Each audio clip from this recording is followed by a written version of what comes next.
તો મિત્રો, શું તમારા પણ ઘઉં વરસ થતાં પહેલાં બગડી જાય છે, એની અંદર ફૂદા પડી જાય છે?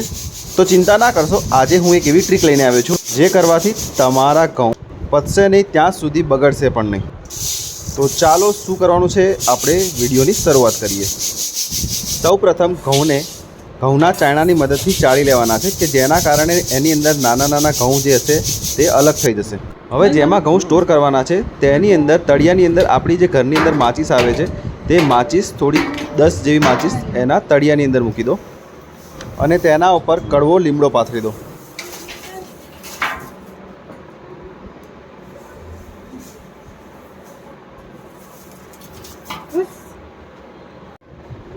હવે ચાળેલા ઘઉંને દિવેલની મદદથી મોવી કાઢીશું.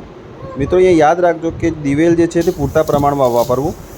અંદાજે એનો માપ કહીએ તો 10 કિલો ઘઉંની અંદર અંદાજે 100 ગ્રામ જેટલું દિવેલ આપણું વપરાવવું જોઈએ. દિવેલ ઘઉંમાં ભળી જાય ત્યાં સુધી આ પ્રક્રિયા કોન્સ્ટન્ટ ચાલુ રાખો. ત્યારબાદ આ ઘઉંને આપણા સ્ટોરેજ ટેન્કની અંદર ભરી દો. ધ્યાન રાખો મિત્રો, આ ઘઉં આપણે આખું વરસ ખાવા છે, તો શાંતિથી કામ કરો. આયુષ, શું કરે છે તું? હા, શું રમવા છે?